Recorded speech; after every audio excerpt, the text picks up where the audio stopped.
Good morning. You're listening to FloorDaily.net, and I'm Kemp Harr. This morning, my guest is Jason Waggoner, the Vice President of Sales with ICC Floors Plus. Jason, how you doing? Doing great. How are you today? I'm good. We just got back from Alaska. I know we still got a little bit of flight lag, but I wanted to talk to you about your business based in Indianapolis. I know you've got two paint stores that are Benjamin Moore and then two flooring stores. Is that right?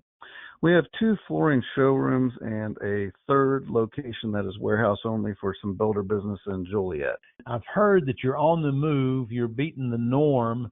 Talk a little bit about how's business. You know, business has been interesting. It's been a tough year, but a good year. I'd say that we've had to dig in pretty deep and fight through a lot, but it's been a very successful year for us. But that's adding some products and some other services within the company that's kind of helped with that. We did an interview 4 or 5 years ago, and you told me kind of the mix on you've got some commercial, you've got some builder and some retail. How does that work out from a percentage standpoint? If you go back many years ago, we were a very heavy production builder-based company, and we took a stance and wanted to even out that pie, let's say, but we've never stopped chasing that number. We've continued to grow, and we're really good at that production builder game. But we've also been able to grow the retail, commercial, and the custom homes. And then we brought in an introduction of cabinets around 6 or 7 years ago. And then here in the last year, we had purchased a fabricator, and we actually are doing our own countertops now as well. So kind of bringing that full menu to a lot of these customers, whether it be retail, designer, or builder. Is it about 1/3 of each commercial, builder, retail? How does that break out? It breaks down to about 45 to 50% on the production builder, and then if you divvy up the custom home builder, commercial, and retail, those three split the additional 50 to 55%. And it's interesting you've got these Benjamin Moore stores, and the reason I bring that up again is because that's somewhat of a fashion business.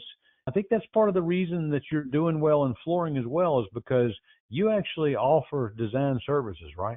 That's correct. Our goal was to be able to bring a customer in, whether it be with a designer, without a designer, and walk them through that complete project, whether it be paint, wallpaper, blinds, countertops, cabinets, or flooring. In the last 18 months, we've gotten into custom rugs, and that's been another nice add. So when you say custom rugs, that means taking broadloom carpet and binding it specifically for your client's needs, right? Yeah, started there, and then obviously with hard surface getting bigger and bigger, we're seeing a lot of runners, for stairways, and just a lot of customization. That customer, we've noticed a huge uptick in high-end carpet, and we changed our showroom around a little over a year ago, and it's been a huge success for us. We went to that higher-end look and brought in some new suppliers, and definitely probably 70% of our carpet showroom goes more towards that high-end custom, bringing a lot of wools. It's been a very good move we made. Can you mention some of the brands you brought in on the upper end? We became a Kerastane dealer, and then we went pretty hardcore with Stanton as well. We brought in their whole design studio. We brought in Kane, and then obviously with the Maslin and all that, we're pretty well stocked on customs. We do quite a bit with Dixie. It's one of our largest numbers growing in the carpet section, as our Dixie is definitely growing. When we talked 4 or 5 years ago, you also were a Dell Tiles dealer. So you have their aligned racks as well, right? We are a statements dealer. So we incorporate the statements program, but we display it a little bit differently than the 2.0 that they offer. So we were in Alaska together. Did you meet with some peers there, and are you coming back, maybe going to try some things different? When I get back from a meeting, I don't know if my staff loves me or hates me, because I've always come back with a bunch of ideas. We get together with the group.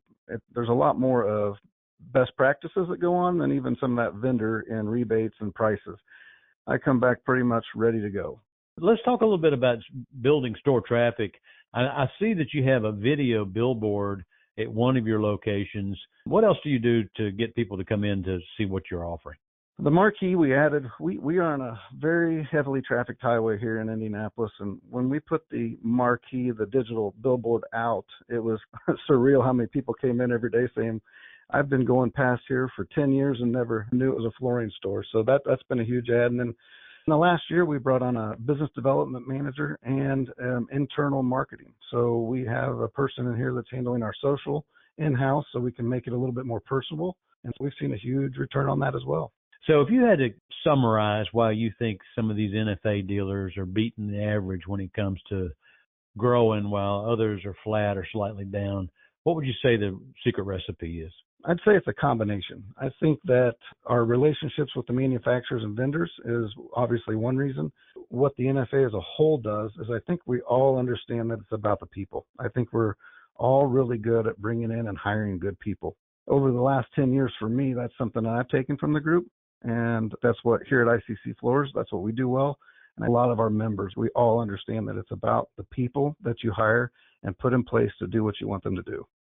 I know I saw you in several of the things I did, you and your lovely wife, Jessica. What was the highlight of being up in Alaska for you guys? You know, we were able to stay an extra day after the meetings, and we went fishing on the Kenai River. And we absolutely had a great day. Caught some rainbow trout, some sockeye, and just enjoyed the beauty out there. Once you get outside of Anchorage, boy, I tell you, that's some beautiful land. All right, Jason. Well, I appreciate you spending time with us. Again, been talking to Jason Waggoner, the VP of Sales with ICC Floors Plus in Indianapolis. And you've been listening to Kemp Harr and FloorDaily.net.